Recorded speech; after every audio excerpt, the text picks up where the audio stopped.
Okay, நம்ம ராஜாஜியை பற்றி டீட்டெயில்டாக போன கிளாஸில் பார்த்தோம். இப்போ அதுக்கடுத்து ரொம்ப கொஞ்சம் எக்ஸ்ட்ரா பாயிண்ட்ஸ்லாம் நம்ம கொஞ்சம் பார்த்துடலாம். சரிங்களா? ஓகே, சரிங்க. ஒரு நிகழ்வு ஒன்று இருக்குது. ராஜாஜி பார்த்திங்கன்னா சென்னையில் விவேகானந்தர் இல்லம் அப்படின்ற அழைக்கப்படுகின்ற ஒரு மாணவர் விடுதியில் தங்கியிருந்தார். சரிங்களா? விவேகானந்தர் இல்லம்னு சொல்லக்கூடிய ஒரு மாணவர் விடுதியில் தங்கியிருந்த போது விவேகானந்தர் பார்த்திங்கன்னா அந்த அறைக்கு வந்து வராரு. ராஜாஜியோடைய அறைக்கு நுழையிறாரு. அங்கே வந்து ஒரு கண்ணன் படம் ஒன்று இருக்குது, அதாவது விஷ்ணு படம் ஒன்று இருக்குது.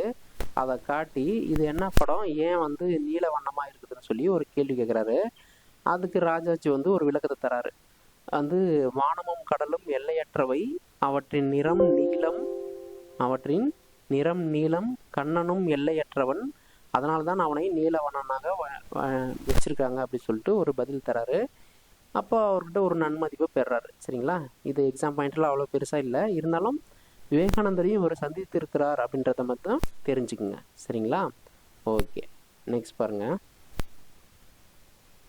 சரி, ஒத்துழையாமை இயக்கம் இருக்குது இல்லையா? ஒத்துழையாமை இயக்கத்தை இருக்கும்போது ராஜாஜி பெரியாரும் பார்த்தீங்கன்னா அதில் தீவிரமாக ஈடுபட்டாங்க, தலைமையேற்று நடத்தினாங்க. அதில் பார்த்தீங்கன்னா முஸ்லீம் லீக் சென்னை கிளையை வந்து நிறுவியவர் யாருன்னு பார்த்தீங்கன்னா யாகூப் ஹாசன். சரிங்களா? முஸ்லீம் லீக்கோடைய சென்னை கிளையை நிறுவியவர் பார்த்தீங்கன்னா யாகூப் ஹாசன். இந்த யாகூப் ஹாசனை கூட நெருக்கமான உறவில் இருந்தவர் யாருன்னு சொல்லி பார்த்தீங்கன்னா ராஜாஜி, ஒரு நட்பு ரீதியாக இருந்தார். சரிங்களா? இதன் காரணமாக ஒத்துழையாமை இயக்கத்தில் இந்துவும் இஸ்லாமியர்களும் இணைந்து செயல்பட்டார்கள். இது ஒரு காரணம் தான். யாகூப் ஹாசன் கிட்ட நட்புறவோட ராஜாஜி இருந்ததால் இந்துக்களும் முஸ்லீம்களும் ஒன்றாக இணைஞ்சு இந்த ஒத்துழையாமை இயக்கத்தில் பங்கெடுத்தாங்க. சரிங்களா? பொதுக்கூட்டங்களை ஒழுங்க பராமரிக்கவும், துண்டு பிரச்சாரங்கள் விநியோகம் செய்யறதுக்கும், கொடிகளை ஏந்தி செல்றதுக்கும் காங்கிரஸ் தொண்டர் அணியை வந்து அமைக்கப்பட்டது. கள்ளுக்கடை மறியலையும் ஈடுபட்டார்கள். சரிங்களா? ஓகே, சரி. ராஜாஜி பார்த்தீங்கன்னா நகர்மன்ற ஆளுகையெல்லாம் இருந்தாருன்னு சொன்னேன் இல்லையா? அப்போ என்ன செய்கிறாரு, கல்லூரியில் பார்த்தீங்கன்னா கல்லூரி மாணவர் விடுதியில் வேலை செய்கிறதுக்கு 2 தாழ்த்தப்பட்டவர்களை வந்து நியமிக்கிறார். இதுக்கு மிகப்பெரிய ஒரு எதிர்ப்பு வருது. அவங்கள வந்து வெளியேற்றல்னு சொன்னால் நாங்கள் வெளியே போயிடுவோன்னு சொல்லி உயர்ஜாதி மாணவர்கள்லாம் சொல்கிறாங்க. அப்போ ராஜாஜி என்ன பண்ணுறாரு, சிரிச்சுக்கிட்டே, விடுதியை புறக்கணிக்கும் மாணவர்களை நான் கல்லூரியிலிருந்து வெளியேற்றுவேன் அப்படின்னு சொல்லி சொல்கிறாரு. அதுக்கப்புறம் என்னங்க, அமைதியாகிடுறாங்க. அதுதான் விஷயம். சரிங்களா? சும்மா தெரிஞ்சுங்க, சும்மா ஒரு பொழுதுபோக்கவே தெரிஞ்சுங்க. கேட்டாலும் கேட்டலாம், எது முக்கியமானதுன்னெலாம் டிஎன்பிசி தெரியல. இது சிலபஸ் இருக்கா, எதனா ஒரு கொஷின் கேட்டு வச்சுருவாங்க. சரிங்களா? ஓகே, நெக்ஸ்ட் பாருங்கள். சரி, இளைஞர்களுக்கு ஒரு அறிவுரை சொல்கிறார். இளைஞர்களே, நீங்கள் ஜாதியை ஒழிக்க விரும்புகிறீர்களா? தாராளமாக செய்யுங்கள். அதற்கு ஒரே வழி கலப்பு திருமணம்தான். ஜாதியின் மீது நீங்கள் நேரடி தாக்குதல் நடத்த இந்த முறைக்கு ஒரு சட்டபூர்வமான ஒப்புதலும் இருக்கிறது. இதை தவிர ஜாதியை ஒழிக்க வேற வழியே இல்லை என்று தெளிவாக வந்து மாணவர்கள்கிட்ட கலப்பு திருமணத்தை பற்றி சொல்லியிருக்காரு. அது மட்டும் இல்லாமல் தம்முடைய இளைய மகள் லட்சுமியை வந்து வணிக மரபை சேர்ந்த காந்தியடிகளுடைய பையன் தேவதாஸ் காந்திக்கு கலப்பு திருமணம் செய்து வைத்ததாக சொல்கிறாங்க. சரிங்களா? ஓகே. அதே போல் doctor Varadarajulu Naidu, TSS Rajan, Thiru V Kalyana Sundaranar, Thiru EV Ramasamy Periyar, Salem Adinarayana Chettiar, Madurai George Joseph, Thiruvarangam KV Arangasamy Iyengar, Arani Subramania Sastri, இவங்களெல்லாம் சேர்த்து ஒரு குழுவை வந்து உருவாக்கி வச்சுருக்காரு, சில புரட்சிகரமான செயல்பாடு செய்கிறதுக்காக. சரிங்களா? ஓகே. 1917 டாக்டர் அன்னி பெசன்ட் அம்மையாரும் டாக்டர் அருண்டேல் வாடியா, இந்த 3 பேரும் கைது செஞ்சாங்கன்னு நான் சொன்னேன் இல்லையா? இந்த கைது செஞ்சு சேலம் வழியாக பார்த்தீங்கன்னா கூனூருக்கு எடுத்துகிட்டு போகிறாங்க, கூனூருக்கு இட்டுட்டு போகிறாங்க. கூனூர் அப்படின்னு சொல்கிறாங்க. கூனூர், சரியா? கூனூருக்கு அழைத்துட்டு போகிறாங்க. அப்போது சேலம் தொடர்வண்டி நிலையத்தில் அவருக்கு ராஜாஜி என்ன பண்ணுறாரு, மாலை அணிவித்து வழி அனுப்பி வைக்கிறாரு, ஆதரவு தராரு. சரிங்களா? இதுதான் நீங்கள் கவனிக்கணும். சேலம் வழியாக கூனூர் அப்படின்னு சொல்கிறாங்க, கூனூருக்கு அழைக்கப்பட்டது, அதாவது அழைத்து செல்லப்பட்டது. சரிங்களா? ஓகே.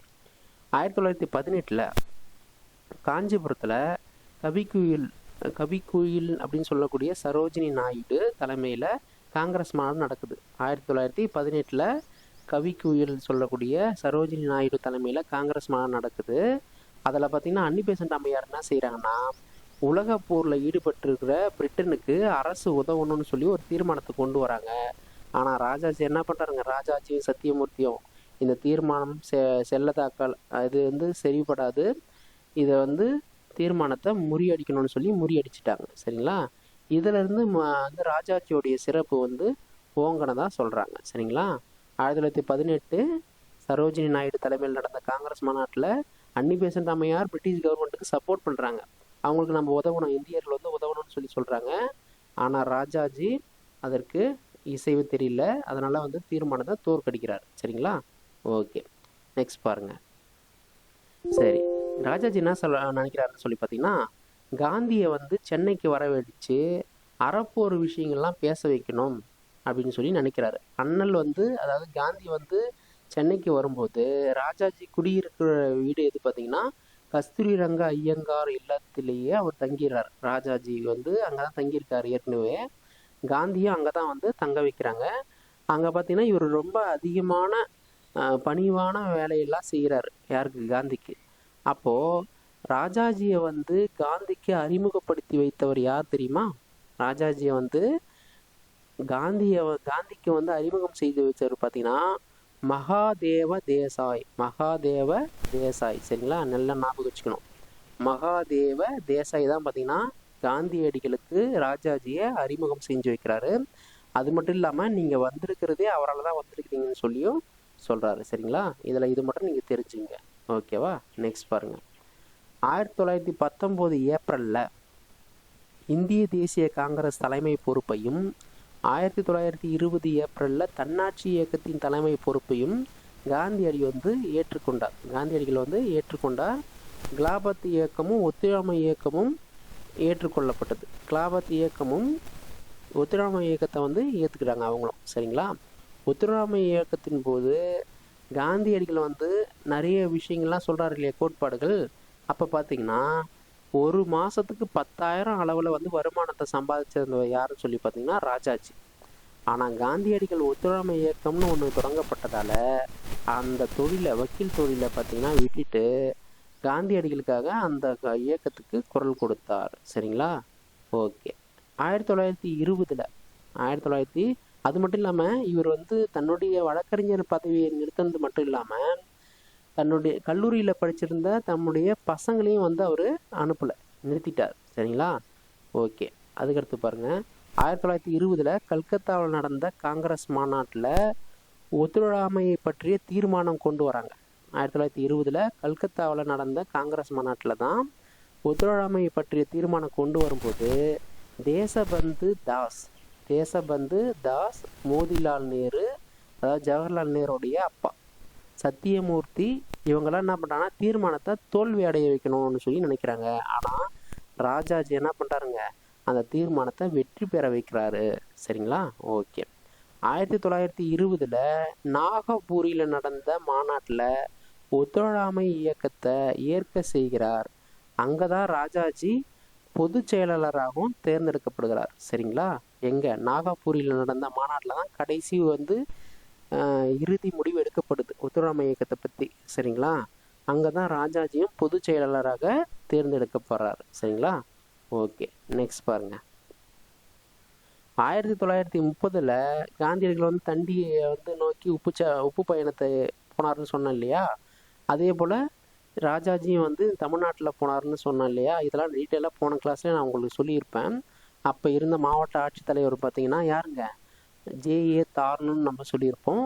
இதில் வந்து சிறைப்படுத்தப்பட்டார். யார்? ராஜாஜி. ஓராண்டு சிறை தண்டனையில் வந்து இருந்தார் அவர். யார்? ராஜாஜி. சரிங்களா? மீதி விஷயம்னா நான் ஏற்கனவே இந்த வீடியோவில் நான் சொல்லிட்டு இருப்பேன். சரிங்களா? ஓகே.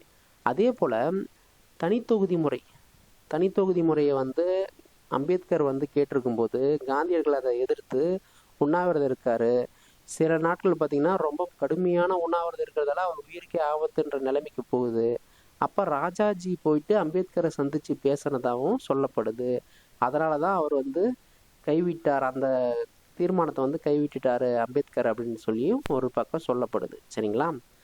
அப்போது காந்தியடிக்கு எதனா ஆயிடுமோன்னு சொல்லி அவருடைய பையன் யார் பயப்படுறது? தேவதாஸ் காந்தி வந்து ரொம்ப பயப்படுறாரு. அப்போ வந்து ஏதாவது முடிஞ்சிச்சான்னு சொல்லி தேவதாஸ் காந்தி கேட்கும்போது வேலை முடிஞ்சிச்சுன்னு சொல்லி ராஜாஜி சொன்னதா பதிவு பண்ணியிருக்கிறாங்க. சரிங்களா? ஓகே, நெக்ஸ்ட் பாருங்க.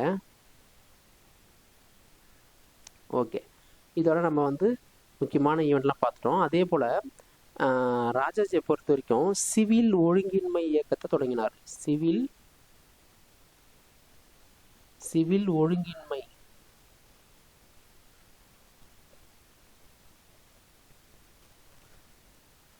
ஒழுங்கின்மை இயக்கத்தை வந்து தொடங்கியிருக்கார். சரிங்களா? சிவில் ஒழுங்கின்மை இயக்கத்தை தொடங்கியிருக்காரு.